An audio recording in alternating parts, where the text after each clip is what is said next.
Ar šitas sritis yra Lietuvoje apskritai ištirta? Galiu teikti ir teigiau ir savo darbe, kad Lietuvoje vis tik tai trūksta šitą temą mokslinių darbų. Pasauliniai tyrimai atskleidžia, kad mažesnės pajamas gaunantis žmonės namų ūkiai taupo. Sugeba atsidėti. Sugeba, taupo ir atsidėti. Ta sistema, tos pirmos pakopos, ta sodros, kuri yra vadinama tokia einamųjų mokėjimų sistema pensijų, neišgali mokėti tokios pensijos, kuri tiktų poreikius. Bet to jau tas klausimas, ar tikrai tą sumą sukaups, jisai ir mokslininkų keliamas, ir ar tikrai to užteks tuo metu po 20 metų, nes yra daug, kaip mes sakėm, nežinomų.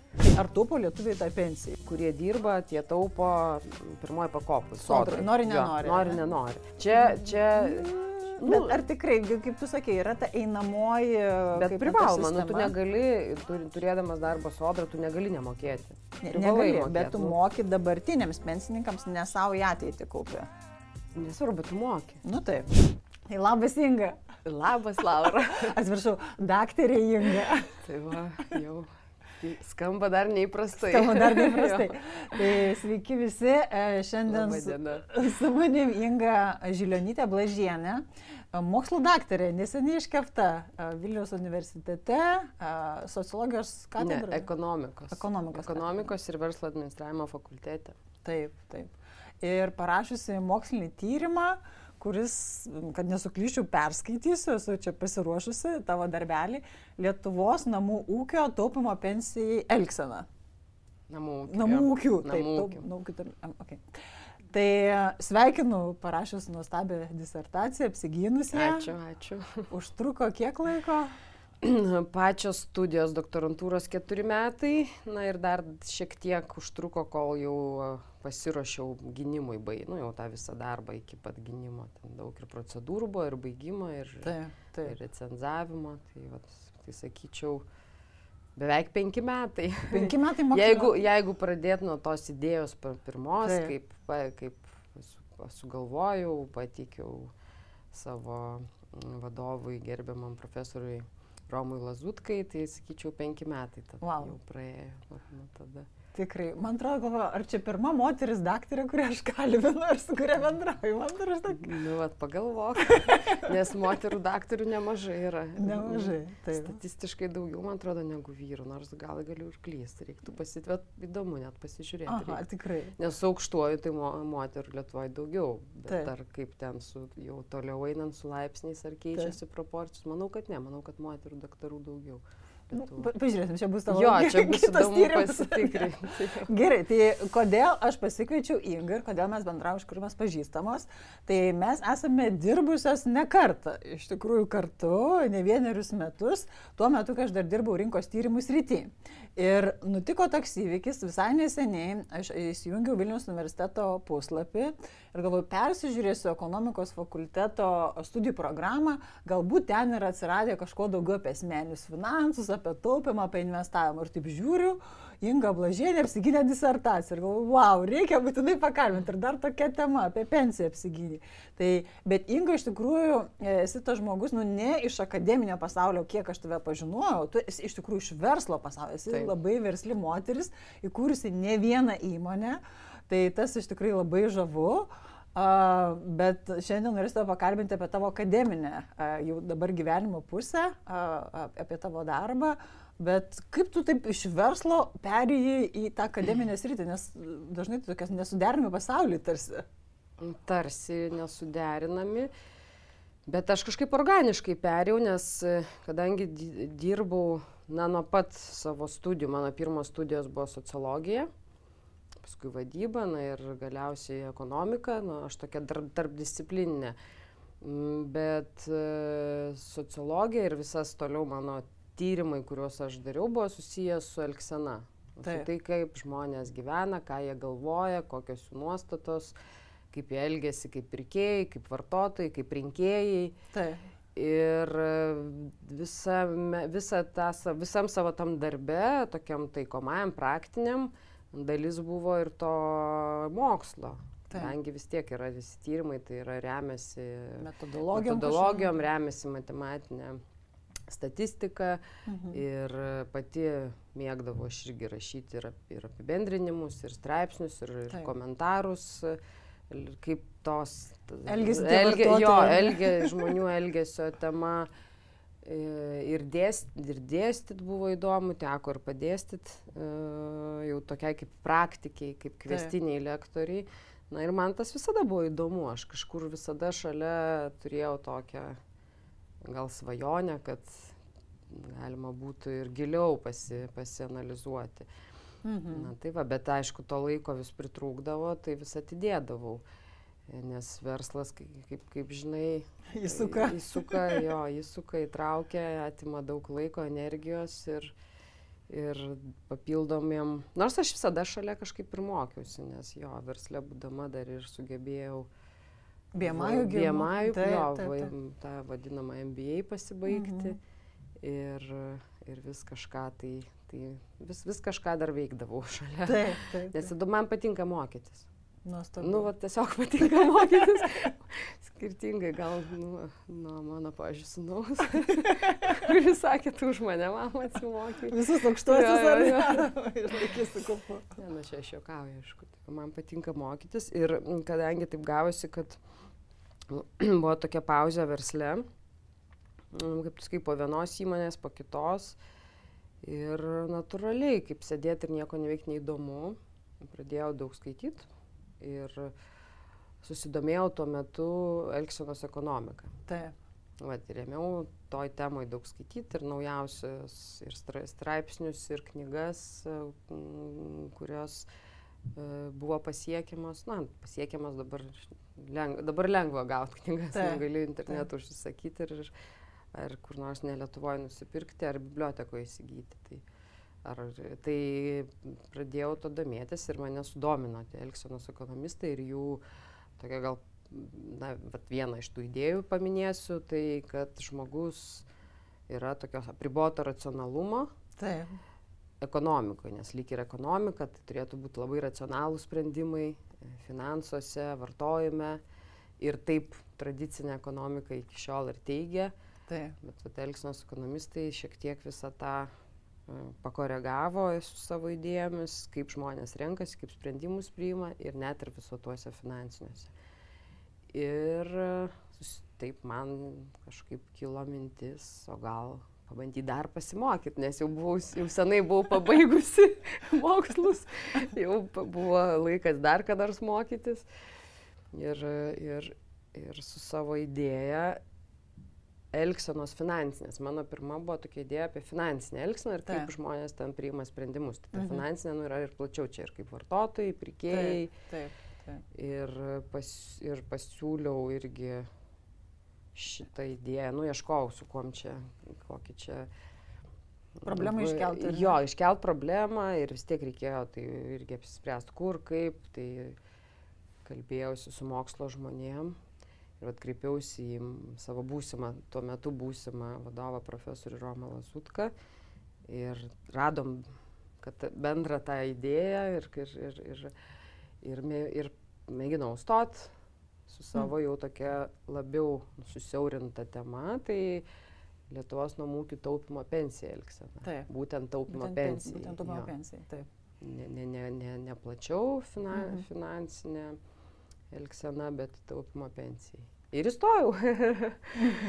Tai įstojau, 4 metus griaužiau ekonomiką, nes sociologijos ir vadybos mokslai toli gražu neduoda tiek, kiek reikia ekonomikos žinių. Tai ypatingai pirmus 3 metus tai labai daug mokiausi. Ir mikro ir makroekonomiką ir su studentais, magistrais lankiau paskaitas. Ir ekonometrija, ir jo. O siaubas, aš prisimenu ekonometriją.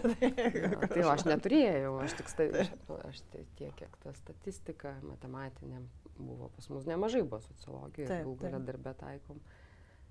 Tai mokiausi, buvo minčių, kad nepavešiu, kad per daug ir kad neišmoksiu aš tų visų dalykų, bet kažkaip jo.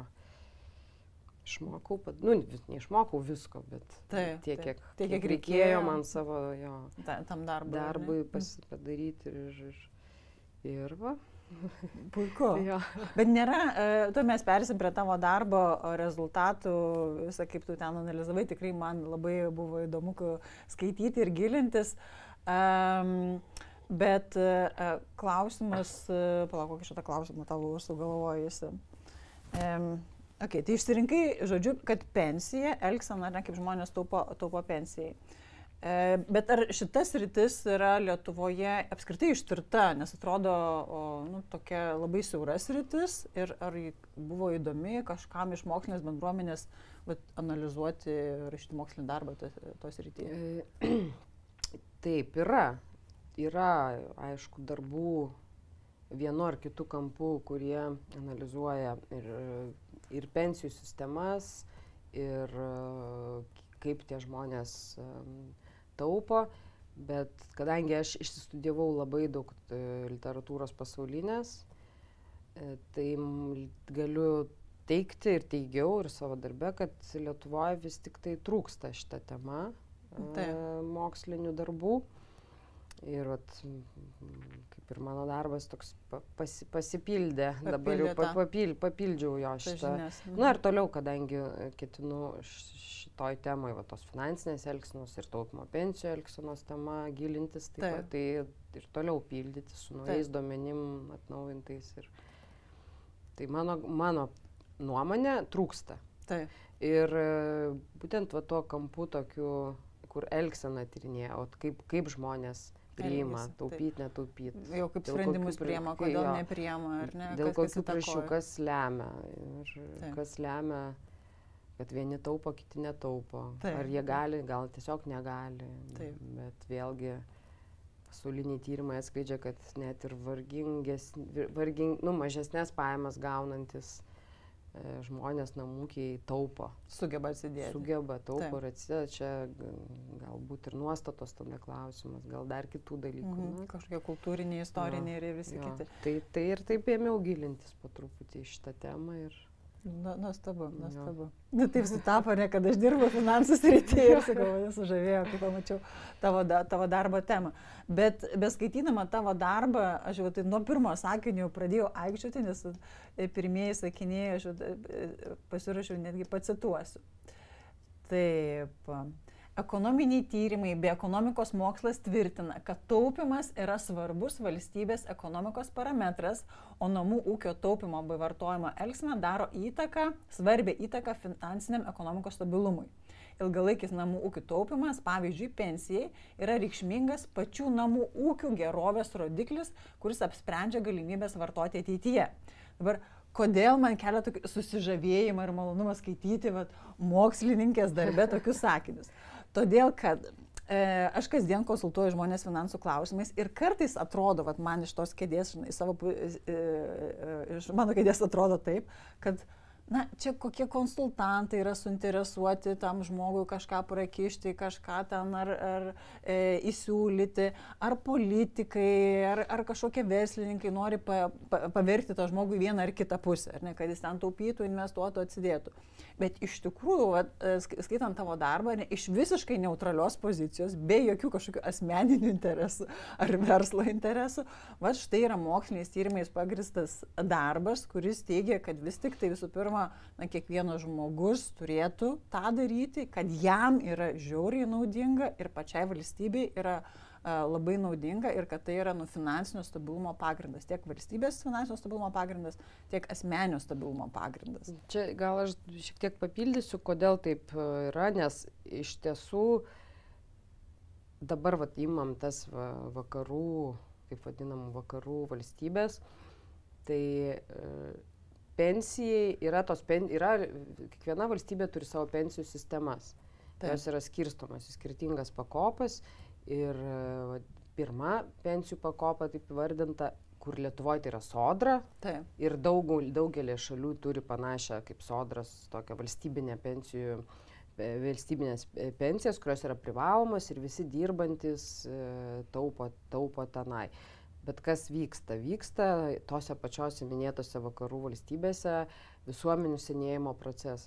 Tai yra, kad mažėja dirbančiųjų skaičius ir santykis su išėjusiais į pensijas tas skaičius. Tai yra daugiau, mažesnė dalis dirbančiųjų turės išlaikyti didėjančią nedirbančiųjų dalį ir tai lemia, kad valstybės su ta sistema, tos pirmos pakopos, ta sodros, kuri yra vadinama tokia einamųjų mokėjimų sistema pensijų, neišgali mokėti tokios pensijos, kuri tiktų poreikius. Pragyvenimo tai lygiai kokybiškai, ar negarantuoti. Ir tai pastebima daugelį šalių. Taip. Todėl yra skatinami patys žmonės taupyti ir atsirado tos kitos pensijų sistemos, privačios, savanoriškos, kai kur ir valstybė prisideda, taip pat ir Lietuvoje, kai kitose šalyse darbdaviai prisideda, yra tokios įvairios programos Amerikoje, pavyzdžiui.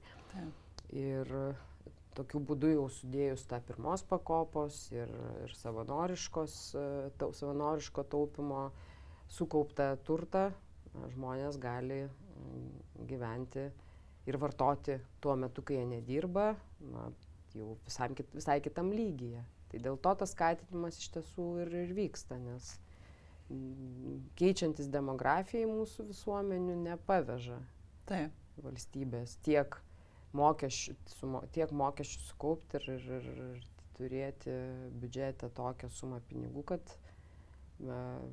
pensininkai gautų ten tokį orų reikalingą atlyginimą.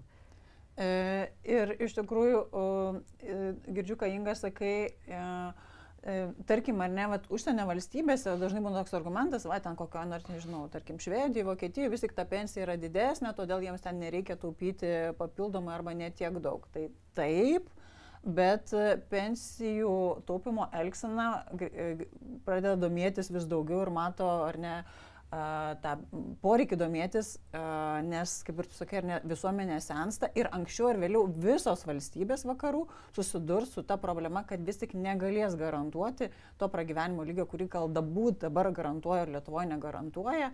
Tai nėra taip, kad čia išskirtinai mūsų kažkokia šalies ar ne problematika, kad mažos pensijos ir ateityje dar mažės, nes sensta visuomenė, kad ir kokia šalis ten turtinga bebūtų, ji ateityje susidurs su ta pačia problema, galbūt mažesnio masto. Ir dabar iš tikrųjų, tai jeigu žiūrėti, tai tas savanoriškos antros, trečios kaupimo jos egzistuoja daugelį šalių.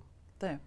Ir ne tik tai ta privalomoji, kur valstybė paskui moka pensijas, tai man atrodo, čia nėra, kad tik tai Lietuva dabar čia kokia išdygo kaip pilypės iš kanapių ir pradėjo skalbinti ir skatinti žmonės investuoti. Tas vyksta jau ir nuo seniau, ir Amerikoje ypatingai ten, ir gal Vokietijoje mažiau, bet ir Skandinavijos šalyse irgi.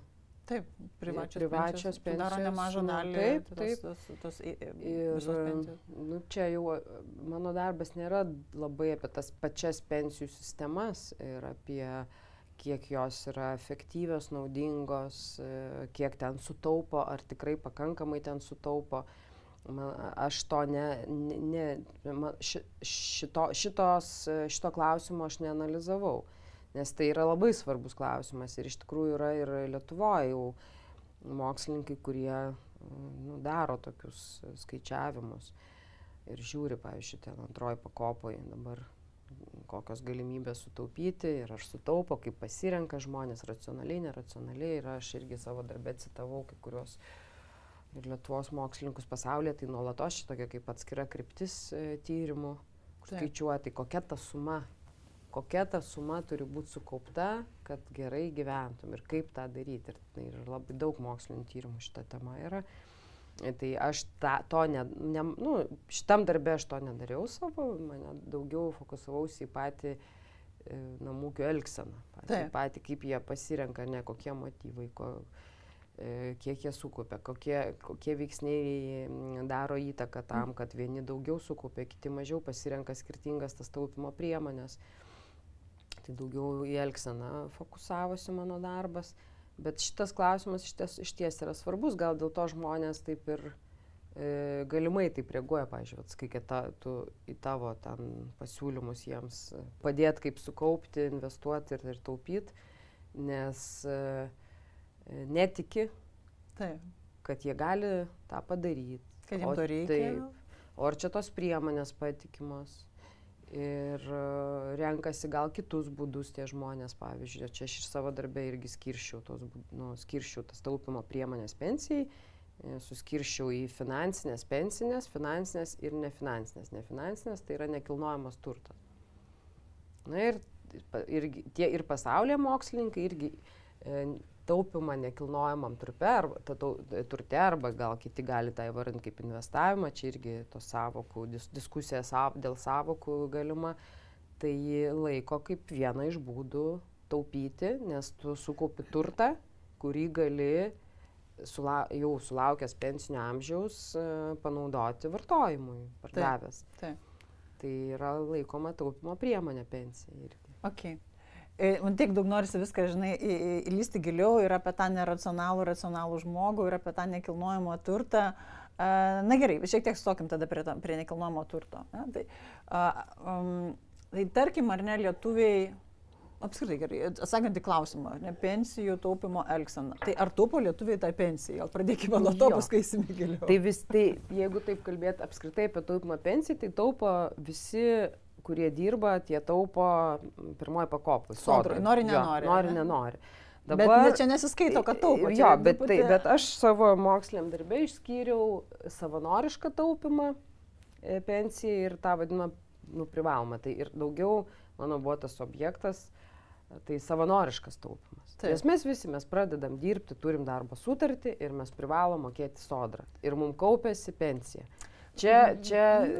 Bet ar tikrai, kaip tu sakei, yra ta einamoji... Bet privaloma, tu negali, turėdamas darbo sodrą, tu negali nemokėti. Negali, bet tu moki dabartiniams pensininkams, ne savo į ateitį kaupė.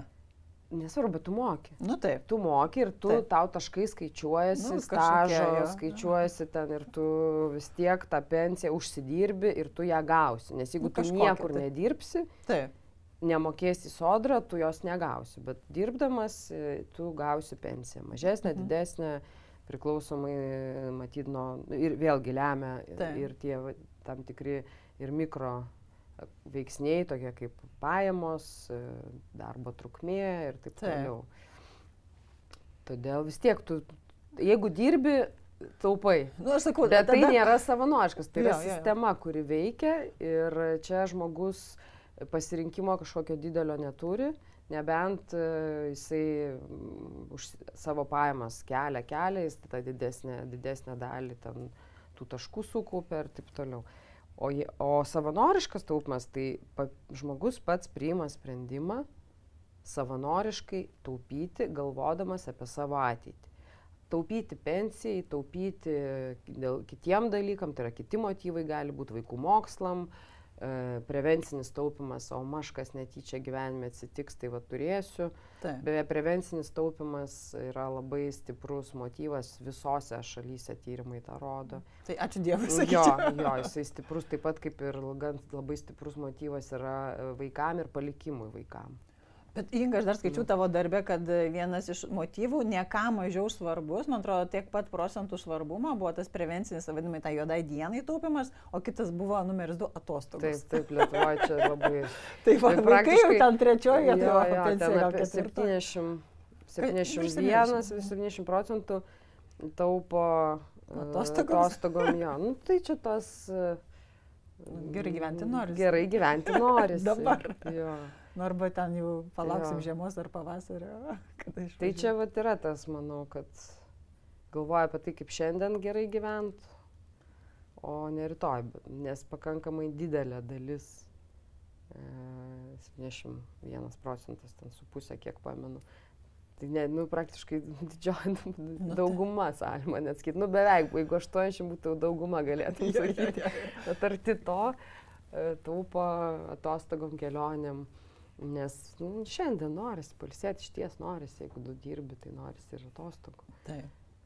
Ir kaip mes truputį nukrypom, bet šokinės mintis, prisimenant irgi tyrimais įrodyta, kad žmonių tas taupimo laikotarpis, perspektyva yra maksimum metai. Nu tai va, galvoju, kad kitą ten pavasarį aš noriu ten važiuoti į Nicą, į kalnus ar dar kažkur.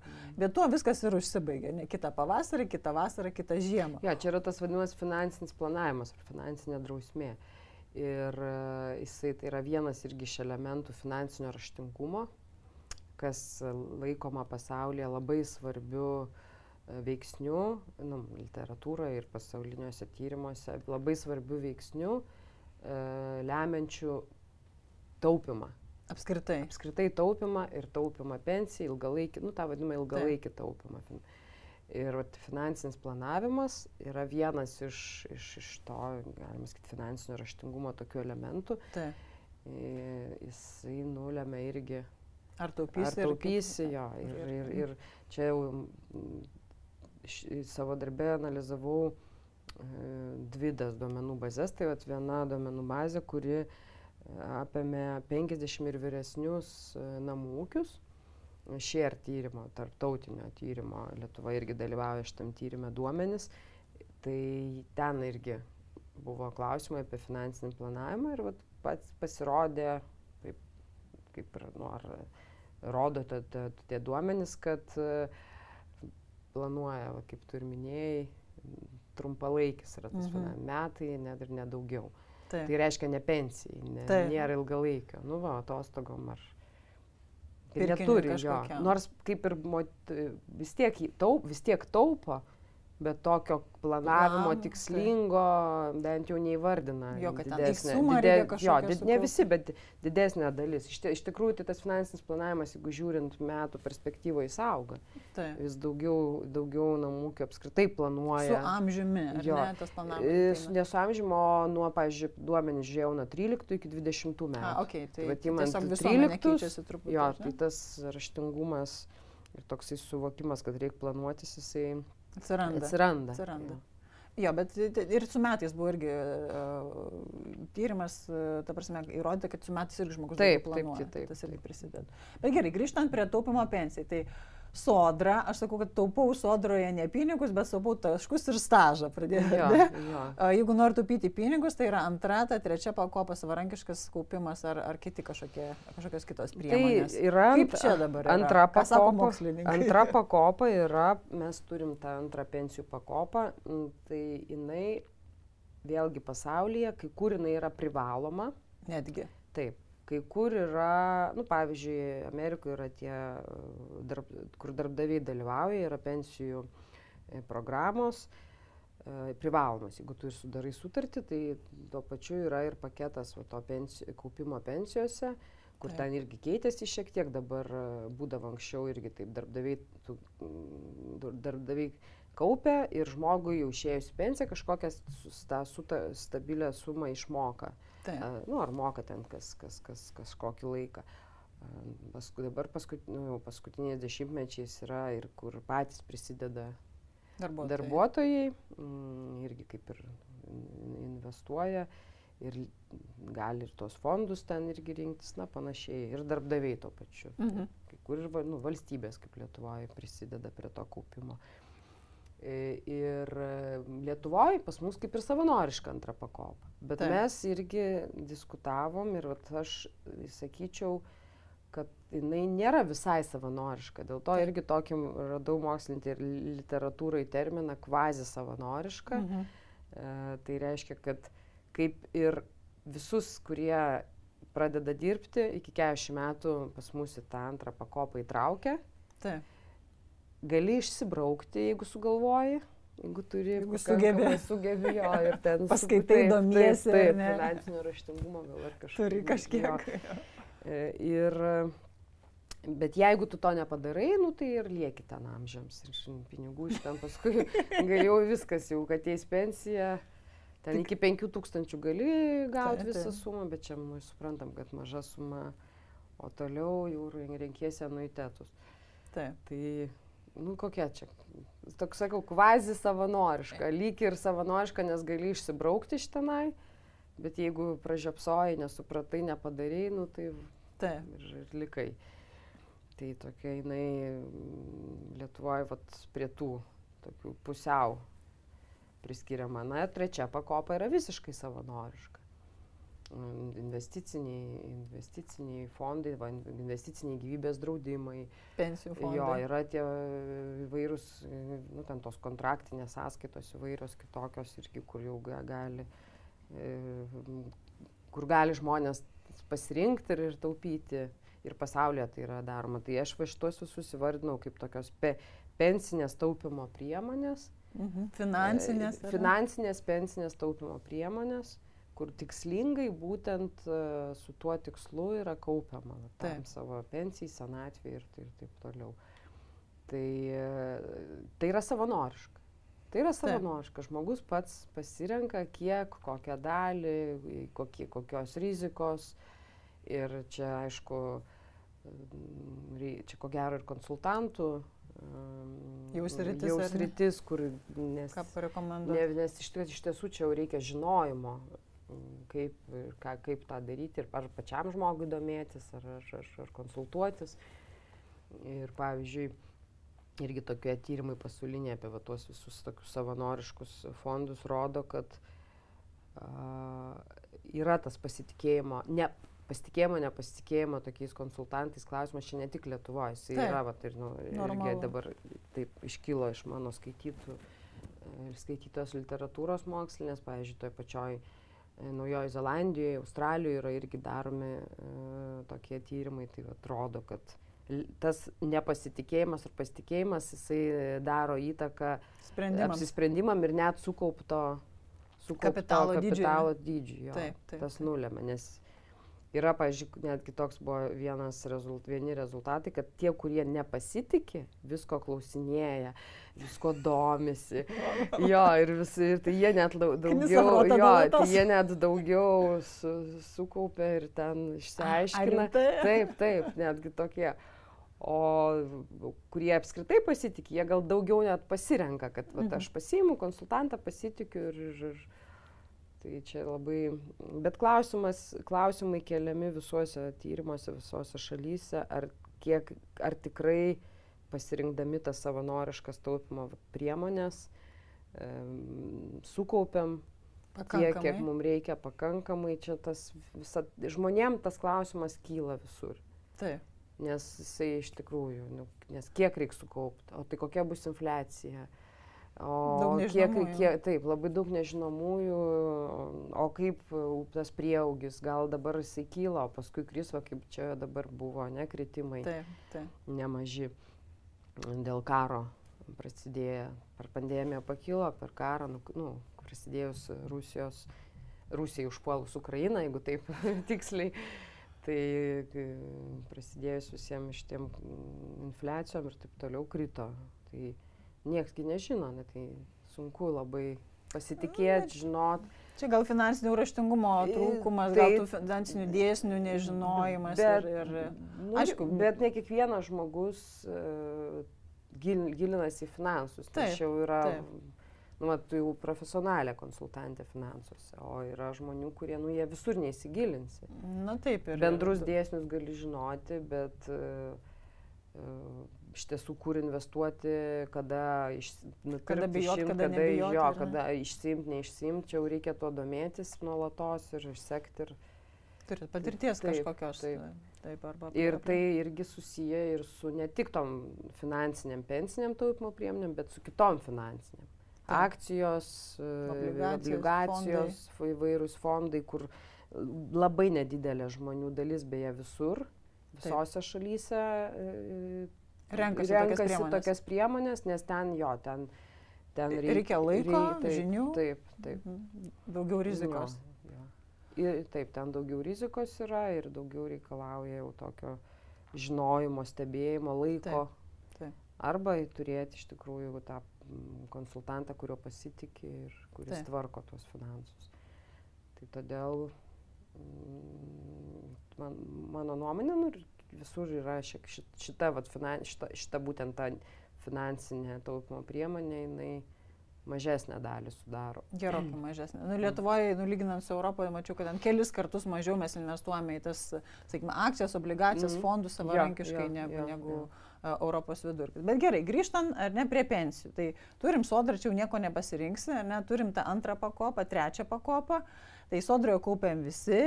Antroji pakopoje duomenys rodo skaičiai, kad tų dalyvių ten irgi tiek yra, virš milijono. Bet, ar ne, pasigilinus į skaičius paaiškėja, kad pusė jų sustabdė yra įmokas, iš tikrųjų jie nedalyvauja, nors rodo, kad dalyvių, sakau, virš milijono. Ir tie, kurie dalyvauja, ten savo noriu, nes pamiršo paspausti tą stop mygtuką, dažnai piktinasi. O, čia kažkaip, čia kodėl, čia man, kodėl čia aš, čia kokie visi blogi. Bet man, beskaitant dar tavo darbą, ir aš visuomet sakau irgi konsultacijose, kad viskas yra gerai, ačiū Dievui, jūs kaupėt. Nes greičiausiai sąmoningai to nebūtumėt pasirinkę, o jeigu ir būtumėt pasirinkę kokią trečią pakopą, irgi tyrimai rodo, kad žmonės, kurie pradeda kaupti trečią pakopą, pusė iš jų nustoja kaupti nesulaukę pensijos. Tai ten sustabdo, persigalvoja ar dar kažkokius neracionalius sprendimus. Tai grįžtant prie antros pakopos, ir ta finansų elgsena ar elgsenos ekonomika man irgi labai įdomi sritis. Tai va čia toks labai puikus, kaip čia finansų elgsenos, nežinau, ekspertai patarė tiems, kas dėliojo tą antros pakopos vėl pakeitimą ar ne reformą. Nes čia labai man kvepia ta finansų elgsena, kai žmogus yra tarsi savanoriškai priverstas daryti tam tikrus veiksmus.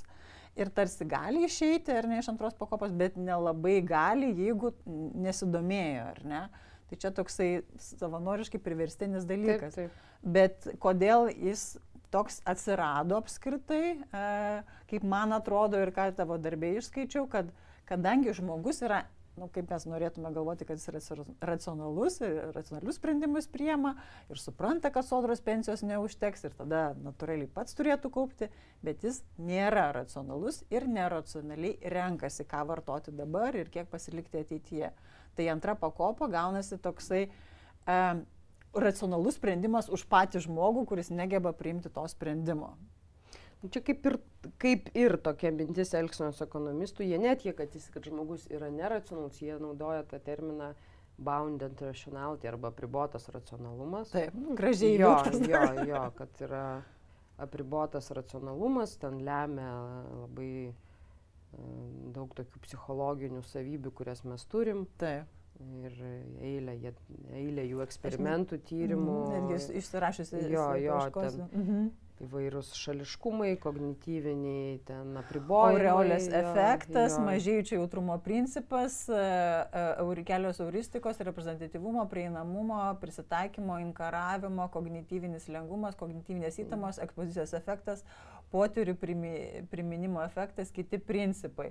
Tai, žodžiu, tas nuostolių, pavyzdžiui, vengimo principas, kad gal aš geriau nieko nedarysiu, taip bus saugiau ir taip išvengsiu bet kokios kažkokios rizikos. Jo, tai čia irgi jie tyrinėjo, kad iš viena vertus geriau nedarysiu, išvengsiu rizikos, bet tuo pačiu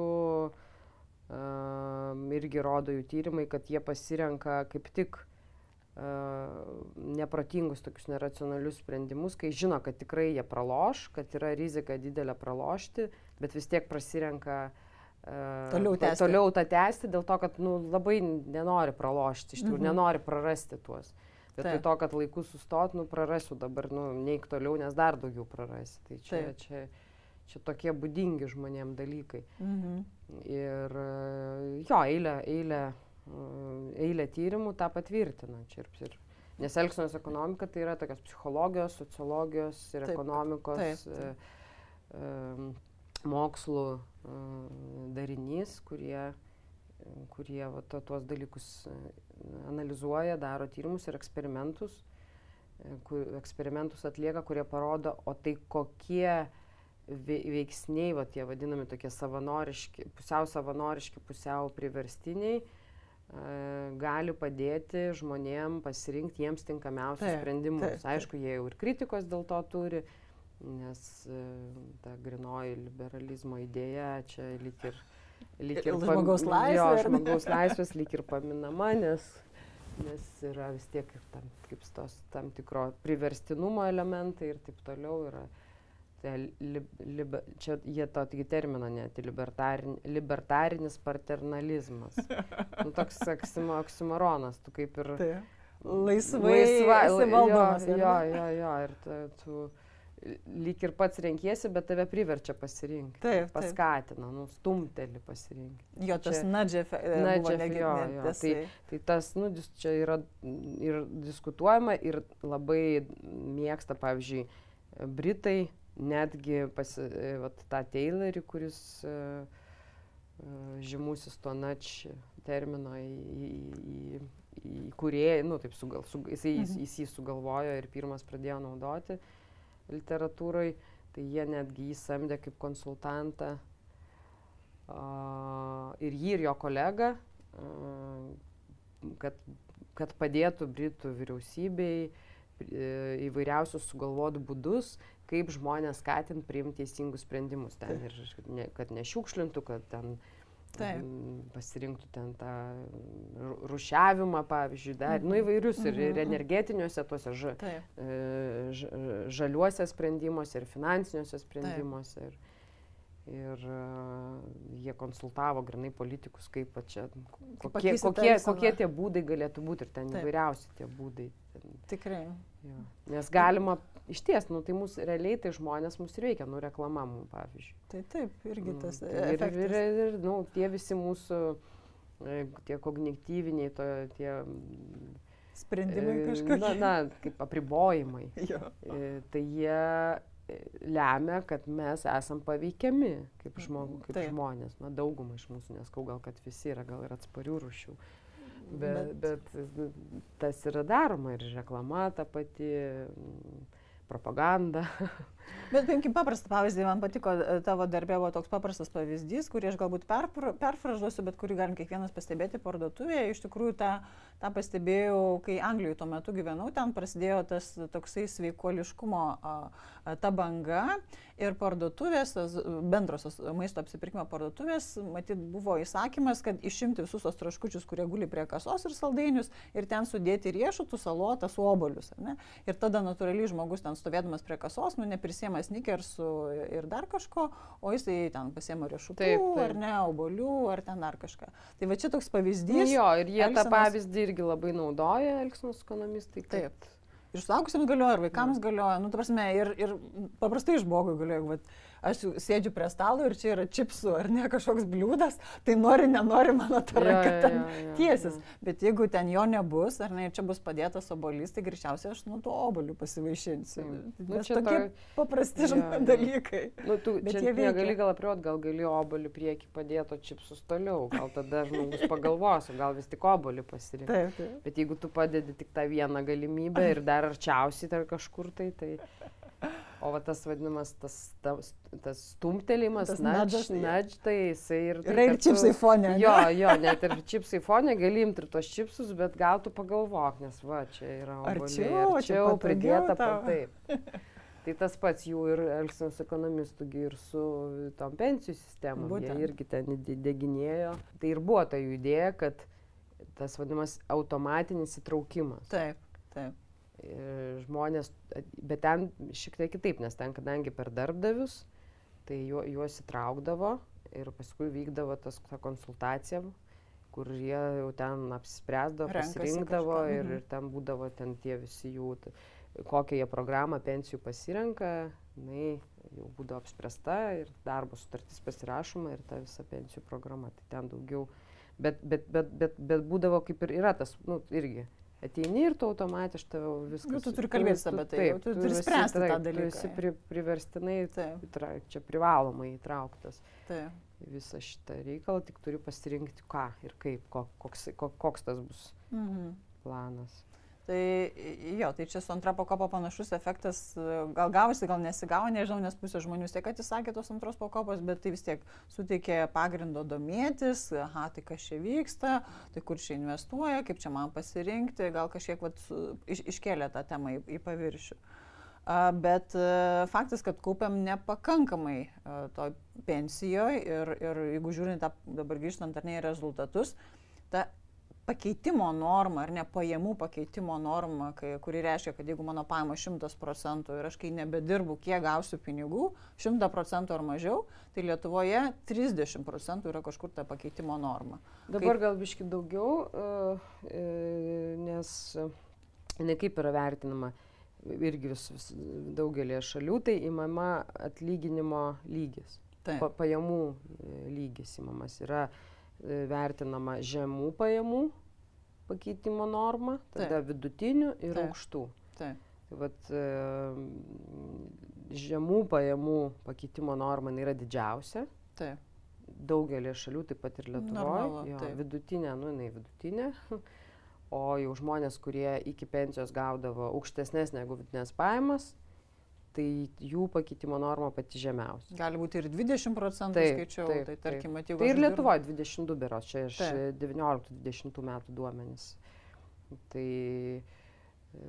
jeigu pajamos 2000, mano pensija bus 400, tai reiškia 20% buvusių pajamų. Tai va, prašom, išgyvenkit, o reikia kiek, kad normaliai jaustis. Yra mokslininkų irgi tokie skaičiavimai, aš irgi ieškojau tokio pagrindimo mokslinio, kaip paskaičiavo, tai dauguma išskaičiavę, kaip žmogus vartoja jau sulaukęs to vyresnio amžiaus, kokių išlaidų natūraliai nelieka, kokios ten galbūt atsiranda.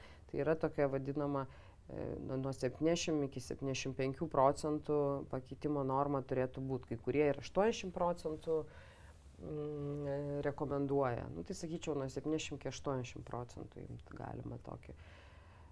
Bet vidurkis, pavyzdžiui, eurozonos šalių, aš žiūrėjau, tai jisai yra apie 65%.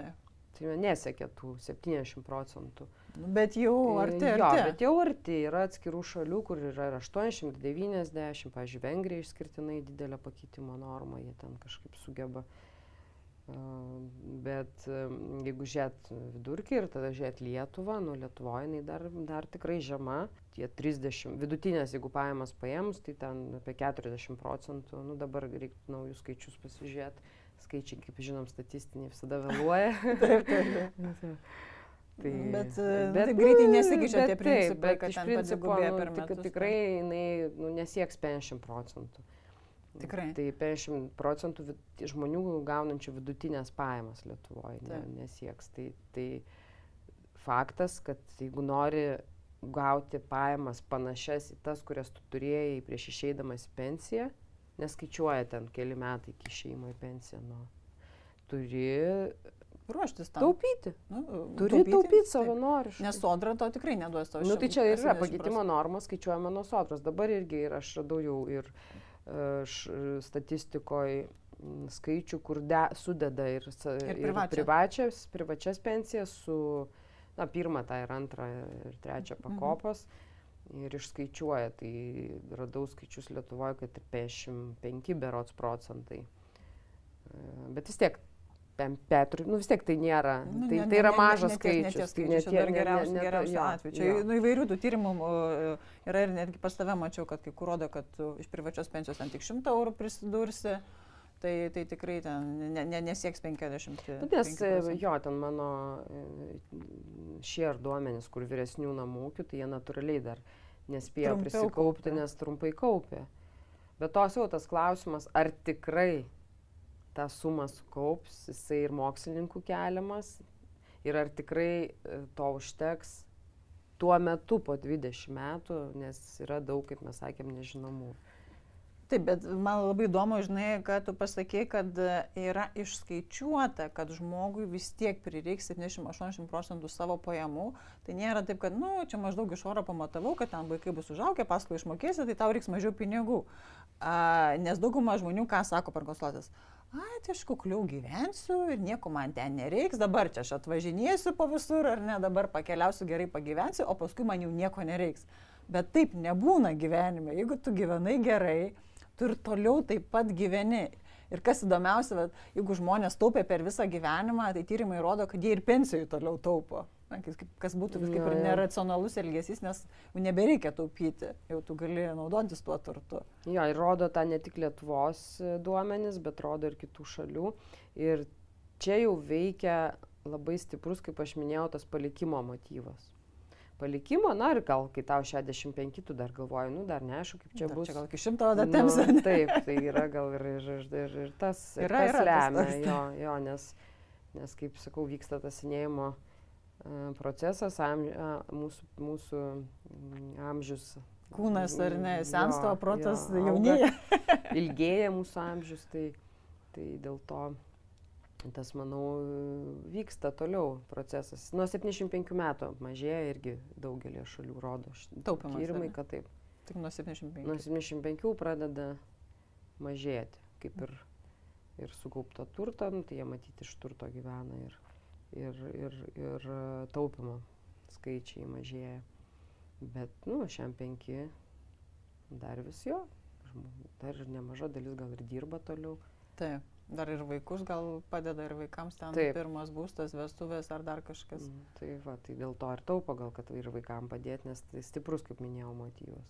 Ok, gerai, ką aš dar su savo pasižymėjusi, kad žmonėse vyksta vidinis konfliktas tarp dviejų asmenų, planuotojo, kuris galvoja apie ateitį, ir darytojo, kuris daugiausia rūpinasi šią dieną. Tai man labai smagu girdėti, kad čia yra jau moksliškai tokie dalykai ištyrinėti. Čia Elksenos ekonomistų tyrimai. Kad vienas planuoja, reikėtų kažką daryti, tai pensijų, bent jau gal kas pagalvoja, yra tokių minčių. Taip, bet tai yra... Kaip ir tie patys Elksenos ekonomistai, jie ne tik tai su pinigais tą atskleidė, bet ir su tuo pačiu reiktų čia sveikai maitintis, bet rytoj. Jo, dabar norisi ten. Suvalgysiu aš tą pyragėlį. Dar šiandien suvalgysiu. Dar šiandien. Tai kad žmogui vyrauja vis tik tas, ten išskiria humanas ir ekonas. Tas humanas, kuriame vyrauja trūksta savikontrolės, todėl dažnai žmonės teigia, kad norėtų taupyti daugiau, tačiau to nedaro ir renkasi tai, kas maloniau, o ne naudingiau. Ne? Arba išleidžia pinigus konkrečiam poreikiu dabar vietoj to, kad atidėti rytoj. Taigi humanui būdingas rizikos vengimas, jis tiesiog nori čia ir dabar garantuotai, ar ne, patirti tą malonumą, jisai nenori keistis, inercija yra, tos pokyčių tokia baimė ir status quo nuostata, kad man dabar gerai, rytoj irgi bus gerai, poryt irgi bus gerai. Nes yra dar ta vadinama gailesčio baimė, tai žmonės irgi bijo, kad pajudėsiu, pakeisiu kažką, paskui gailėsiuosi. Tai dėl tas irgi labai veikia. Taip. Šitie visi tokie psichologiniai dalykai. Mumyse egzistuojantis psichologiniai mūsų, tokios savybės, gal net ir jos veikia mūsų pasirinkimus. Taip. Apie tą gailestį aš irgi savo užsifiksavau, kad perskaičiau įdėmiai, kad jeigu aš šiandien kažko nepadarau, tarkim, nei kur verslo ar ne, kažkokios idėjos nepradedu įgyvendinti, neužsiregistruoju į klubą, tai tas gailestis, kad kažko nepadariau dabar, jis yra mažesnis, negu kad aš padariau. Bet blogai. Bet nepavyko. Aš kūriau tą verslą ir jis man nepavyko, tai aš iš tikrųjų gailėsiuos daugiau, negu kad nesėmiau tos idėjos. Tai čia yra tas, tu geriau iš status quo nejudėsiu ir dėl to mažiau gailėsiuosi. Negu kad jeigu pajudėsiu ir nepavyks, tai tada jau labai gailėsiu. Tada labai skaudės. Kam čia aš buvau savo toj padėty visai neblogojo, tokioj pažįstamoj man. Ir dabar aš staiga kažką pakeičiau, o jeigu nepavyks, tai o Jėzu, kaip aš gailėsiu. Tai čia ta gailesčio baimė, tai labai stipriai. Veikia ir pensijų tą elgseną, galima sakyti, investavimo elgseną, nes dabar, nugerai, ten, nuvertėja tie pinigai, tiek jau to, ar ne, bet investuosiu, dar viską prarasiu, geriau nieko nedarysiu. Baisu, jo. Tai daug yra, ar ne, tų sąsajų psichologinių savybių tarp taupimo, apskritai tarp taupimo ir netaupimo, lemia ne tik pajamos, nors tavo darbe, tikriausiai visuose tyrimuose, toks lengvas tikriausiai atsakymas, kada žmonės taupo, tai turi pinigų, tai ir taupo. Tai iš tikrųjų tą tyrimą irgi patvirtina, kad reikia tų pajamų ir adekvačių pajamų, kad žmogus taupytų. Bet ne vien tik pajamos lemia. Ne? Mes jau čia stumą Jo, tai pajamos iš tikrųjų būtų taip paprasta, kad gaunu pinigų, kažkokią dalį atsidedu, kuo daugiau gaunu, tuo daugiau atsidedu. Nu, tai va čia ir yra tas racionalusis vartojimas. Jo, homo sapiens. Tas ekonas. Jo. Bet kaip mes jau čia ir aptarėm ir tyrimai moksliniai atskleidžia, kad tikrai taip nėra. Taip. Todėl negalima teikti, kad vien pajamos lemia. Taip, jų reikia, nes jeigu tu jų neturėsi, tu aišku neturėsi ką taupyti. Ir tai yra tam tikra skurdžiai gyvenančių žmonių dalis, kurie rūpinasi išgyvenimu tiesiog. Kurie rūpinasi valstybės ar nevyriausybinės organizacijos, kurie padeda tokiam, čia visada reikia džiaugtis, kad tokia dalis žmonių nėra didelė. Kai kuriuose šalyse didelė, kaip žinome, kai kuriuose ne. Bet tie, kurie gauna pajamas, net ir mažesnės, jie gali, jeigu jiem parodyt tos būdus, jie gali kažkaip tai pasirinkti priemonės ir taupyti. Taip, ten sodrai, bet gali ir kitokiais būdais. Mažiau priverstiniais, labiau priverstiniais, savanoriškais, taip. Ir čia daugiau valstybės tam tikri sprendimai, kokias pensijų sistemas pasiūlyt, kokius tos būdus, kaip darbdavių sutraukt galbūt, nes mano galva Lietuvoje mažai dar yra. Labai mažai šituo. Tokia niša tikrai. Taip, visi dar labai neišnaudota, kaip minėjau, Amerikoje šita pensijų sistema, kur darbdaviai įtraukti labai veikia. Ten, visiškai kitaip tada, visai kitokia ta galima sakyti sistema negu Lietuvoje. Tai tą galima padaryti ir žmonės, jie vis tiek kažkiek susitaupys tam, kad jie pensijų gyventų lengviau, geriau, maloniau. Saugiau, ramiau, visai kaip. Ok, gerai, tai žinoma, viena yra, ką gali padaryti valstybės, jūs gali mums ten tų instrumentų prigalvoti, pakopų, šiek tiek gal panadžinti, pastumti, duoti lengvatų, bet kaip žinia, gerai, jau sakykime, yra pajamų, bet reikia dar tie kiti veiksniai, kurie lemia, ar žmogus taupys, ar pensijai taupys, ar ir kiek jisai taupys. Tai vienas iš jų mes, ką išsigrįžom, kad finansinis raštingumas lemia, ar ne, kad žmogus taupo daugiau, investuoja daugiau. Tai net jeigu turi ir mažesnės tas pajamas, bet esi finansiškai raštingas, tai lems, kad tu taupysi daugiau. Tai kelti savo finansinį raštingumą. Ką gali daryti žmogus? Kelti raštingumą, domėtis. Bet irgi žmogus pats gali, bet gali būti ir priemonės įvairios. Vėlgi yra tokia žymi mokslininkė, kuri analizuoja finansinį raštingumą ir kokią šitas veiksnys daro įtaką taupimui. Tai, pavyzdžiui, jos straipsniuose, jos darbuose dažnai minimas toks faktas, ir jinai netgi ir tyrimus darė, kiek tai lemia sutaupimo mastą, tai kad, pavyzdžiui, darbdaviai apmoko keletą finansinį raštingumą, seminarai vykdomi darbuotojams šiuo klausimu. Ir tada žiūrima, ir iš tikrųjų, kad tas lemia, kad jie... Tai veikia. Nesakau, tai yra finansinis raštingumas yra kompleksas. Yra ir mokėjimas informaciją susirinkti, žinot kokią ir ją apdaruot, planavimas. Ir eilė parametrų įeina į finansinio raštingumo supratimą. Ir tą visą galima irgi ugdyti. Netgi ugdyti nuo mažens, nuo mokyklos. Ir toliau galbūt traukiant ir darbdavius ar kažkokias programas darant. Nes taip, rodo praktiškai, kiek tyrimų teko skaityti šito klausimu, nemažai ir paskutinių naujausių, tai tas daro įtaką sutaupimo mastui. Ne tik tai pasirinkimų, kad aš pasirenku, bet netgi ir vertė į savo sukaupto turto, ir ypač finansinio turto. Taip. Ir net Lietuvoje irgi, mano darbė, aš žiūrėjau, tai irgi žmonės, kurie ten labai matavom Lietuvos banko duomenim naudojausi, tai ten toks labai paprastas buvo pamatavimas finansinio raštingumo, ten 3 klausimai, tinginiai jo ir bet net ir tie žmonės, kurie teisingai atsakė visus tuos klausimus, tai galima laikyti, kad jie labiau išmano, labiau finansiškai raštingi, tai jie sutaupo daugiau. Taip. Tiesiog jie sutaupo daugiau. Taip.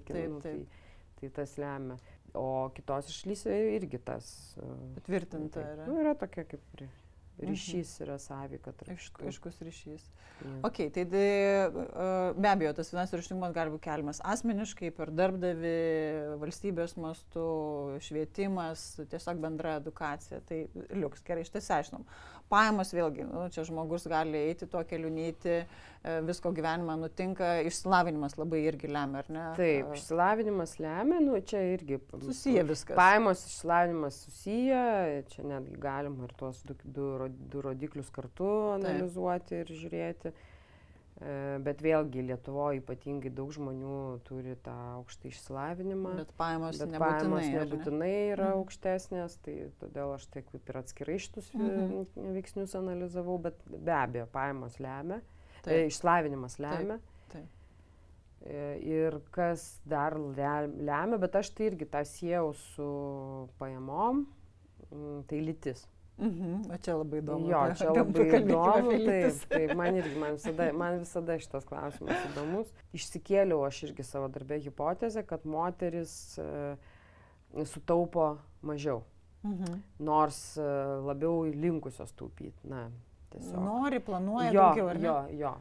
Bet sutaupo mažiau ir aš išsikėliau remdamasi pasaulinę literatūrą mokslinę, tą rodo daugelio šalių tyrimai. Kad moteris turi mažiau turto, jos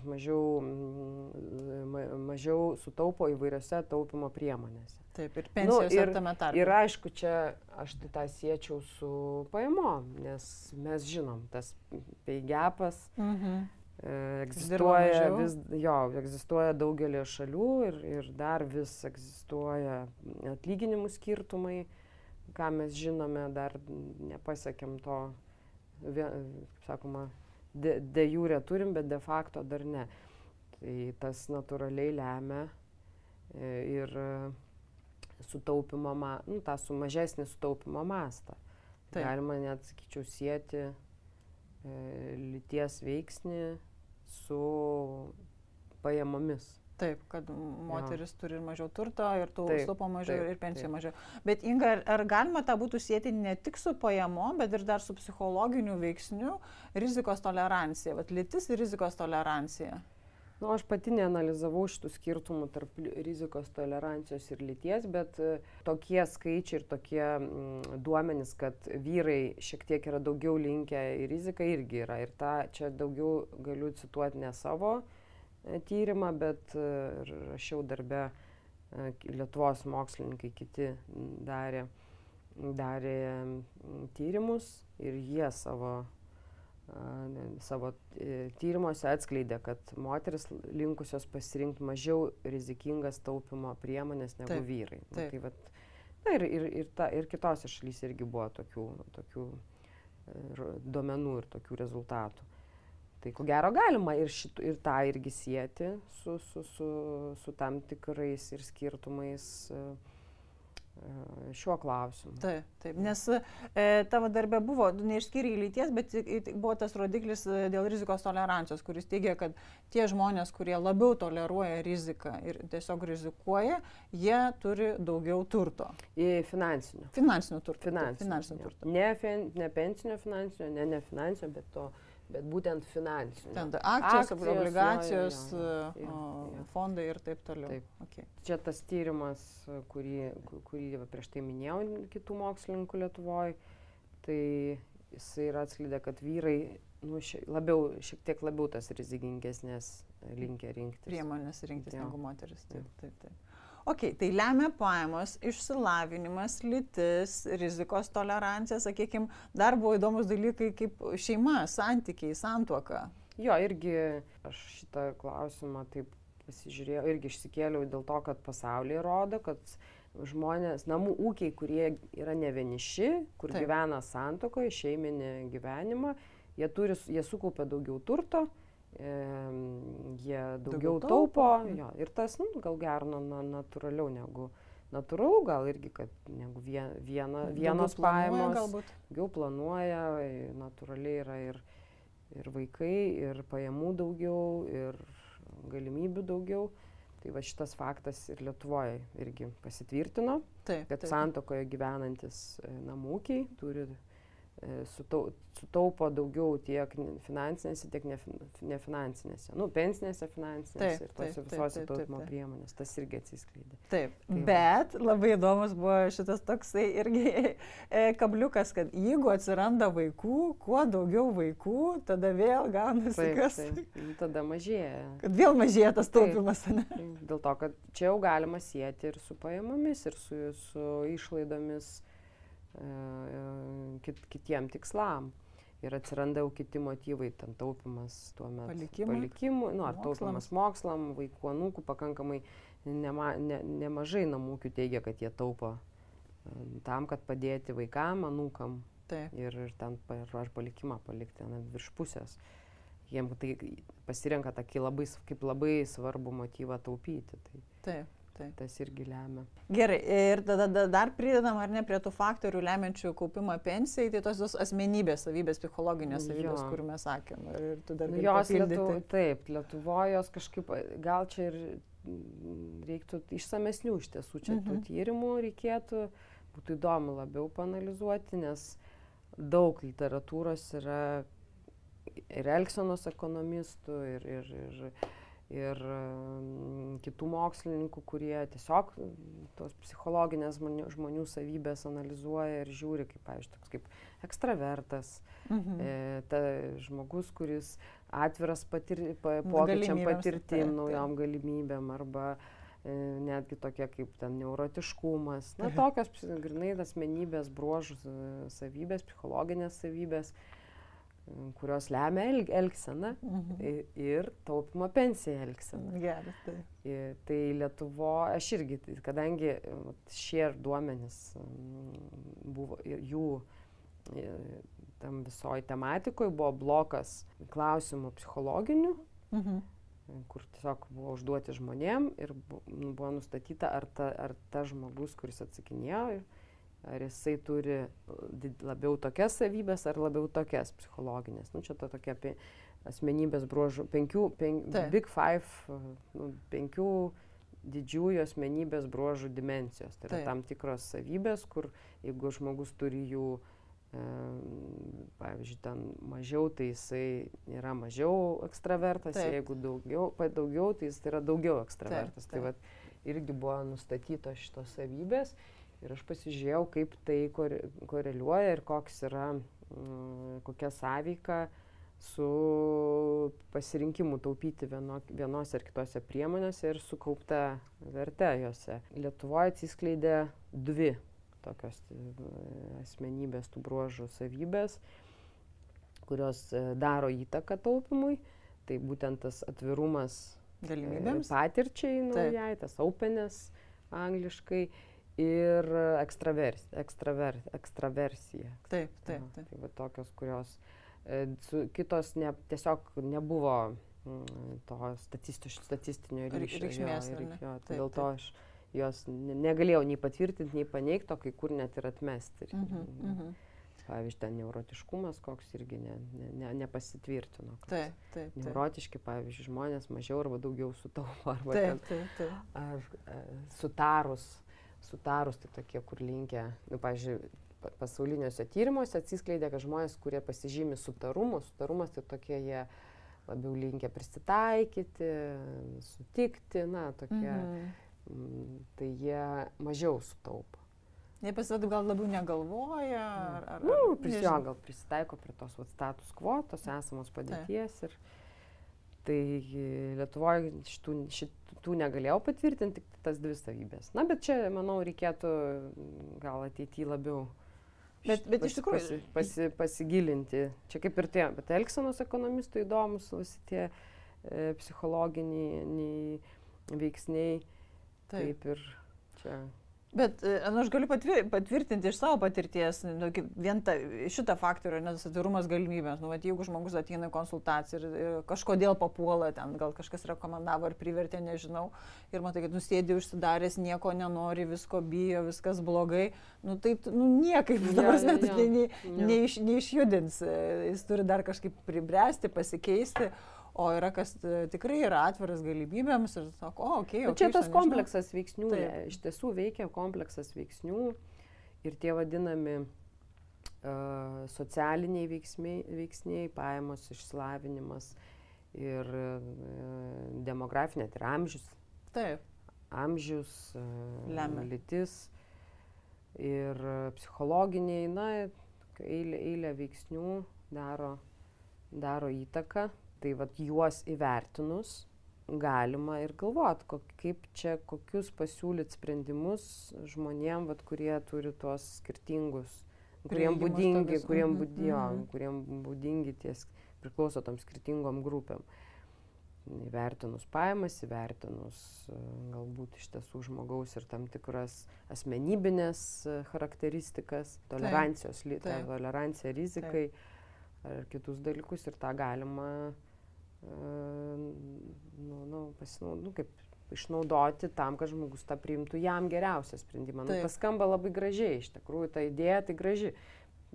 Pastumti ir pasiūlyti žmogui jam naudingiausią sprendimą. Bet čia, aišku, čia ta kritika prasideda ir elgsenos ekonomistų, kad atsiranda interesai įvairiausi, gal tie, kas siūlo patys gerai nežino ir taip toliau. Čia nėra taip viskas vienareikšmiška. Taip, daugelybės procesas ir, žinai, man primena tas konsultantas dažnai būna tas, kuris nadžina, kuris ten paskambina, ten labą dieną, laikas ten jums gal peržvelgti savo finansus, ar jūs jau pasiruošę.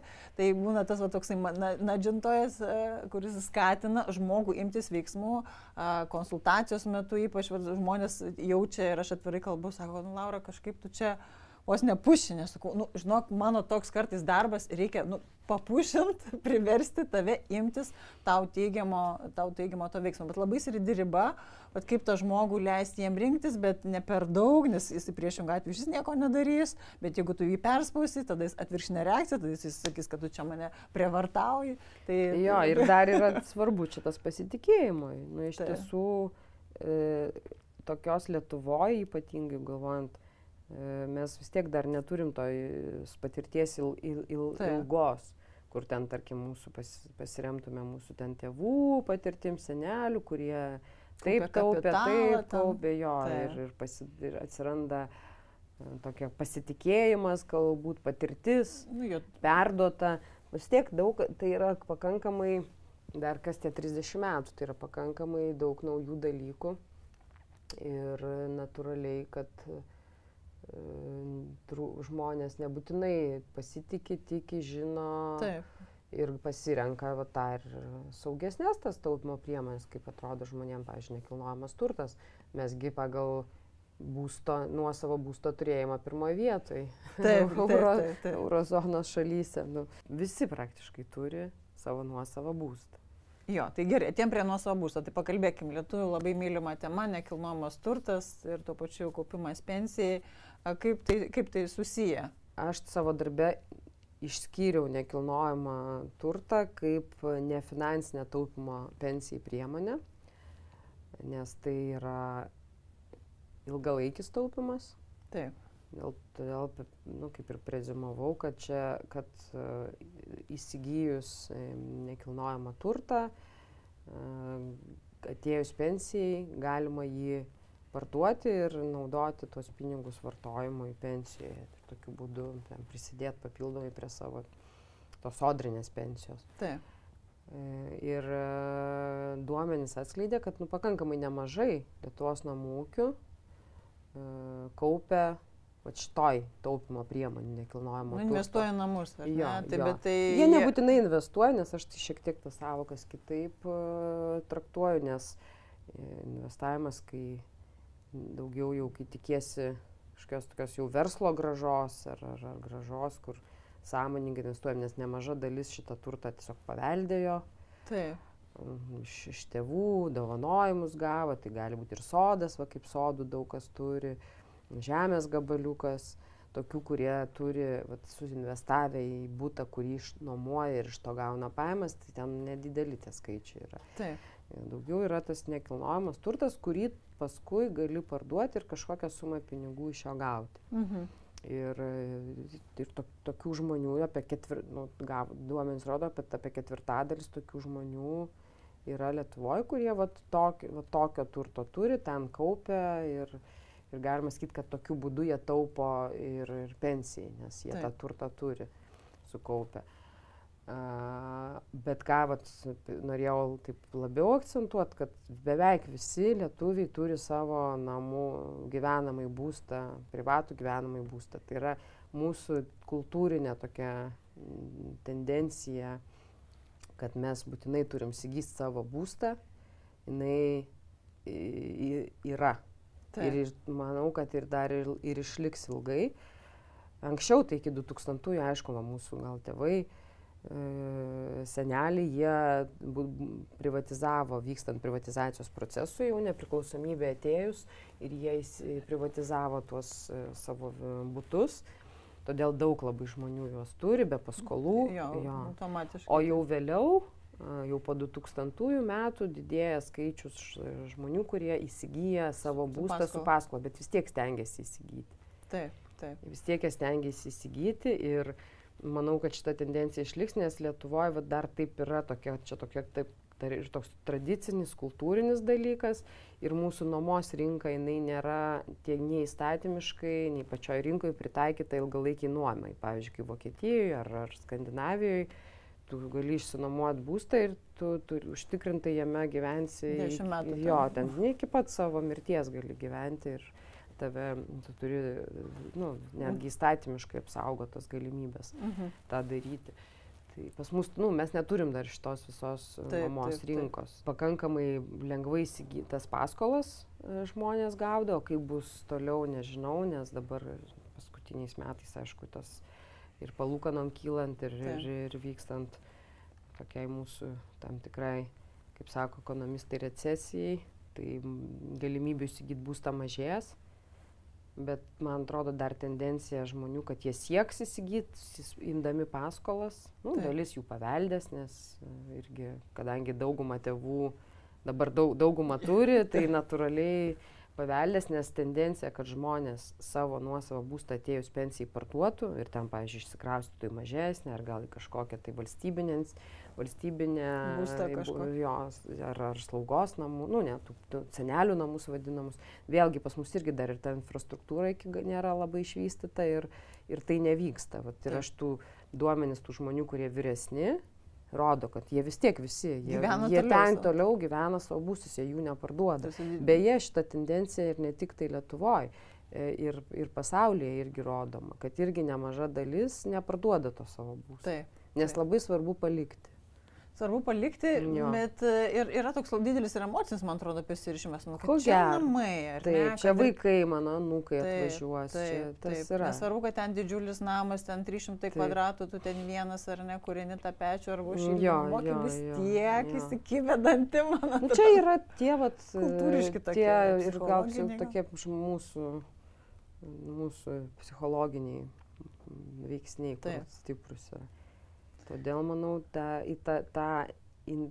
čia taupimas šitoj priemoniai, nekilnojamam turte, jinai gan vis tiek tai yra imlu, reikia turėti nemažą pinigų sumą, kad nusipirkti.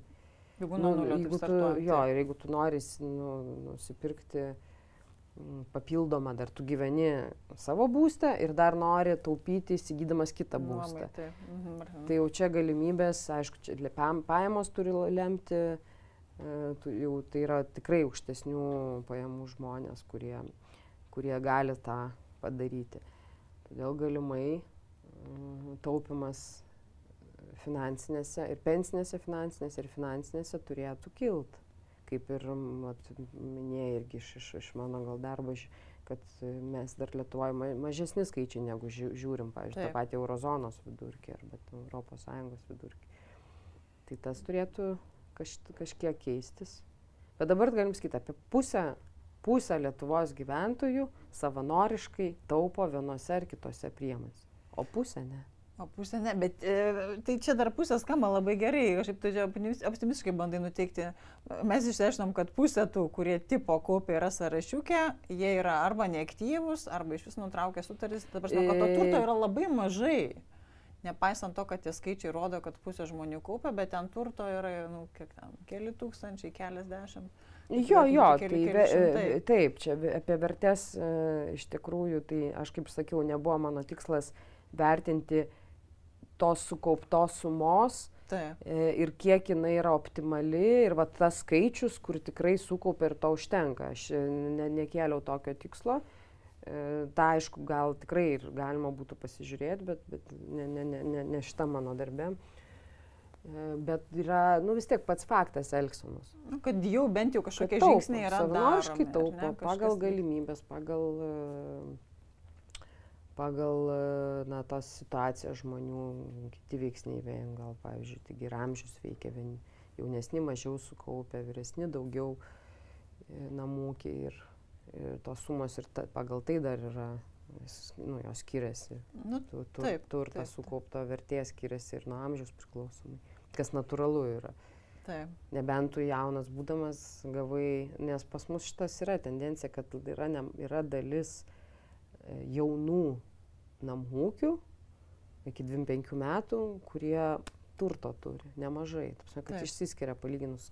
Tai vat, mano buvo irgi tokia prielaida, gal gavę, nu, tėvai nupirkę, dovanojimus gavę. Tai būtus kažkokius ir ne. Nu, tam tikra dalis yra. Bet Lietuvoje, man atrodo, duomenys nepasitvirtino, bet užsienį pasitvirtino, kad jeigu žmogus turi nekilnojamo turto ar daugiau nekilnojamo turto, paprastai tada tose pensijos priemonėse nekaupia. Jo, čia toks tas vadinamas išstumimo efektas. Taip. Tai kai kuriuose šalyse yra, kad jeigu, pavyzdžiui, Italijoje irgi atsimenu tyrimai rodė, ten net kelių mokslininkų, kad jeigu turi savo nuosavą būstą, tai tavo mažesnė vertė apie to pensinio finansinio turto. Amerikoje irgi, kurie tą vadinasi, kad jeigu tu pasirenki vieną priemonę, tai tu kitoj pas tave yra mažiau, tu neišdiferencijuoji. Taip. Tas Lietuvoje nepasitvirtino šitas. Nu, pas mus dar matyti apskritai tos savanoriško taupimo sumos gan mažos. Nesimato dar to efekto tokio. Taip, čia gal dar daugiau, detaliau reiktų pasižiūrėti kitus duomenis. Taip, bet iš tikrųjų, tą, kad pasakėjai, ar ne, kad jeigu aš turiu būstą ir vieną planuoju jį kažkada ateityje parduoti ir iš to gyventi, dažniausiai tada tai neįvyksta ir nereiktų gyventi tokio iliuzijoje, kad man kitų priemonių nereikia, taupyti nereikia, o aš taip elgsiuos, nes greičiausiai nesielgsiu, reikia vis tik. Ja, nu, jeigu žmogus apie tai galvoja ir jis turi, pavyzdžiui, tokį savo sprendimą, kad jisai taip padarys, tai gal ir padarys. Bet dažnai žmonės taip net negalvoja. Tiesiog negalvoja, jie gyvena savo namuose ir gyvena, ir ten jie ir ketina ir gyventi. Taip.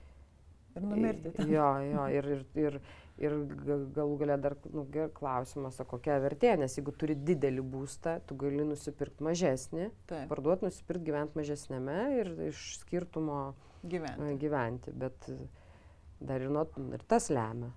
Taip. Bet mes kaip Lietuvoje vyresni žmonės to nedaro. Jie, kad ir 3 kambarių tam bute gyvena ir toliau gyvena. Na, mano auklė tai išnuomoja kitą kambariuką. Nu jo, irgi variantas. Irgi variantas. Patinka tokie dalykai. Arba jau nėra ką daryti. Tvarko, gerai, tai tada link pabaigos, Inga, rezumuojam. Ką čia rezumuoti? Įdomu. Man atrodo aktuali tema, įdomi. Reikia mums suprasti, kaip čia mes elgiamės. Su ta pensija? Jo.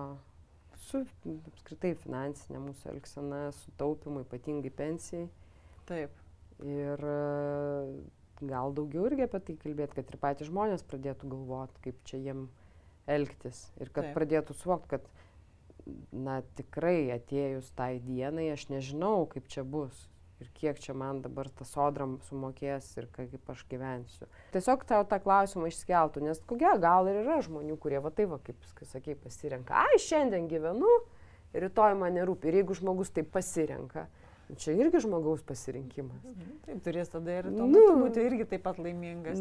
Bet dar prisiminiau dar vienus skaičius tavo darbe, gal kai kurių skaičių neatsimenu, bet tą faktą, kad tie žmonės vyresni, trečdalis iš jų, gal netgi šiek tiek daugiau, man atrodo, trečdalis gailisi, kad anksčiau nepradėjo galvoti apie pensiją ir taupyti pensiją. Jo, tam buvo klausimas, ar jie būtų kažkaip, jo, Tai dalis jų gailisi, bet kai jau toliau jų buvo klausima, ką jie galėjo daryti kitaip, tai bus galiausiai dauguma jų, kad, ko gero, nelabai ką galėjo kitaip daryti. Tai čia kaip ir gailiuosi, bet to, ką aš darį būti, nežinau. Jo, nes lyg ir to žinojimo tokio nėra.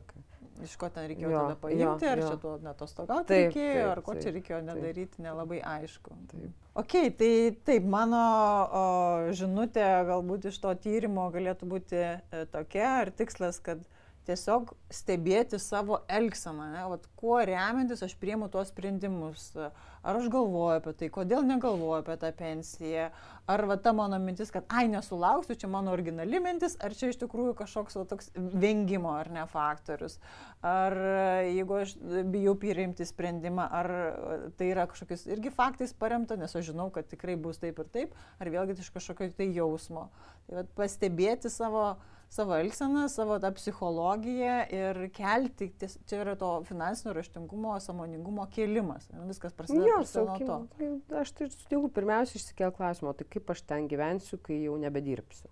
Gal vaikai, pažiūrė, kurie sako, mano vaikai turtingi man padės. Yra visokių, bet man atrodo žmogus, jeigu jis sąmoningai, kai jam, nežinau, ten metų, gal kai 20, tai sunkiai jis apie tai pagalvos, bet jau kai yra virš 30, tai aš manau jau turėtų pagalvoti, tai kaip čia taip bus po tų dar 30 metų. Taip. Ir kaip aš gyvensiu, ir kokios šitos pensijos bus, kaip čia pas mus to Lietuvoje yra, ko čia man tikėtis ir ką aš galiu kitaip padaryti, nes aš tikrai ateis ta diena, kai negalėsi dirbti, nes kai tu jaunas, tai atrodo viską gali. Ne? Taip, energijos daug. Taigi visada tai bus. Dabar nereikia. Tai ta tokį suvokimas, kad tas klausimas, kad ateitų klausimas. Taip. Ir žmogus tada pradeda galvoti, ieškoti. Pradeda mąstyti. Jo, kiekvienas pagal savo ir galimybės ir gal yra po to ir net ir tas mažesnės pajamas gaunantis gali tiesiog priimti sprendimą, ar jisai gyvena taip ir ką gaus iš tos jau privalomos pensijos tą gaus, ar gal jisai kažkaip vis dėlto gali dar kitaip nuspręsti ir pasigerinti savo ateities gyvenimą, labai ten nenuskriaudžiant šios dienos vartojimo, nes kai mažos pajamos, tai ten suprantama. Taip. Bet kad apie tai pagalvoti apie tai. Tikrai, nes paieškoti, ką aš darau ne taip, nes ta tradicinė ekonomika teigia, kad žmogus yra racionalus ir jis pasirūpins savimi, savo poreikiais tiek dabar, tiek ateityje. Tai visiems palinkėsiu ir būti tais racionaliais žmonėms, kiek įmanoma. Arba suprast, kad mes tokie nesam ir kad reikia čia save apgauti. Reikia supratus tą taip sąmoningai, kaip sako elgsenos ekonomistai, jungti tą antrą sistemą mąstymo ir taip sąmoningai privers save pasirinkti kitaip, o ne tą tekmę tiesiog važiuoti, kaip šiandien aš važiuoju. Taip, tai reikia ir disciplinos, ir savikontrolės, ir sąmoningumo, ir žinių. Išsivertinimo savo situacijos galų galės, bent jau tos pagalvojama, kad tu žinai, gal ir priims žmogus, žinau, kad man pensija bus maža, blogai gyvensiu, bet aš viską išsianalizavau, kad aš nieko čia negaliu padaryti. Ir aš taip gyvenu. Sąmoningas sprendimas. Tai irgi sprendimas. Taip. Okay. Tai ačiū, Inga. Tai ačiū, kad pakvietei, buvo įdomu. Ir taip, žinai, man taip įdomu, kad aš kaip savo disertaciją, kai padėjau, nunešiau į Mažvydo biblioteką, ten toks, buvo nustebęs, ten toks retų skaitinių skirelis. jo, tokia skaitykla. Ir galvoju, ką žinai, kas nors ją ten kada nors ištrauks, taip, žinai, apdulkės ten ir gulės apdulkės. O čia, žiūrėk, pasirodo įdomu. Jo, čia nepraėjo nei porą savaičių. Skaito prieš miegą, darosi užrašus. Ir sako, o kaip įdomu. Tai va, reiškia, aktuali tema iš tiesų. Tai dar grįšiu su naujais duomenim, manau, per kitus metus. Gerai, galėsim tada pratęsti. Palyginti, pažiūrėti, gal kas ten racionalumo to padaugėjo. Taip, nes duomenys bus po 19 metų, kai čia ta reforma buvo mūsų pensijos, gal ir tie pokyčiai kažkokie kitokie. Super. Gerai, tai ačiū Inga dar kartą, sėkmės tavo akademinės ir visokiojopos. Tada iki.